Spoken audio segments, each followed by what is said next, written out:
ഇന്ന് നമ്മൾ സംസാരിക്കാൻ പോകുന്നത് ക്ലസ്റ്റർ ബി പേഴ്സണാലിറ്റി ഡിസോർഡറിനെ കുറിച്ചാണ്. ക്ലസ്റ്റർ ബി പേഴ്സണാലിറ്റി ഡിസോർഡറിൽ 4 ടൈപ്സ് ഓഫ് പേഴ്സണാലിറ്റി ഡിസോർഡർ ആണ് ഉള്ളത്. First one antisocial personality disorder, second one borderline personality disorder, third one histrionic personality disorder and the last one is narcissistic personality disorder.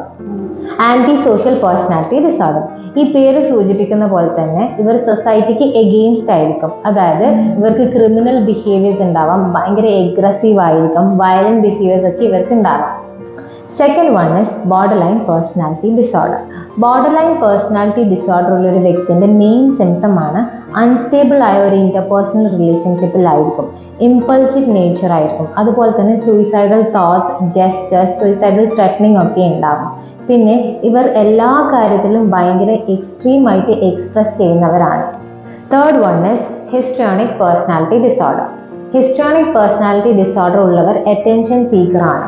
അതുപോലെ തന്നെ ഇവർ emotionally over react ചെയ്യും. പിന്നെ ഇവർ മറ്റുള്ളവരുടെ attention കിട്ടാൻ വേണ്ടിയിട്ട് എന്തും ചെയ്യും. For example the way they dress, branded ആയിട്ടുള്ള ഐറ്റംസ് ധരിച്ച് മറ്റുള്ളവരെ കാണിക്കുക. ഇതൊക്കെയാണ് ഹിസ്ട്രോണിക് പേഴ്സണാലിറ്റി ഡിസോർഡറിന്റെ മെയിൻ സിംറ്റംസ്. ക്ലസ്റ്റർ ബിയിലെ last type of personality disorder ആണ് നാർസിസ്റ്റിക് പേഴ്സണാലിറ്റി ഡിസോർഡർ. ഇവരുടെ മെയിൻ സ്പെഷ്യാലിറ്റി എന്ന് പറയുന്നത് സുപ്പീരിയോറിറ്റി, റെക്കഗ്നിഷൻ ആഗ്രഹിക്കുന്നവരാണ്, അതുപോലെ തന്നെ അറ്റൻഷൻ സീക്കർ ആണ്, സ്വന്തം കാര്യത്തിന് വേണ്ടിയിട്ട് മറ്റുള്ളവരെ മാക്സിമം യൂട്ടിലൈസ് ചെയ്യാൻ ഒരു മടിയില്ലാത്തവരുമാണ് ഇത്.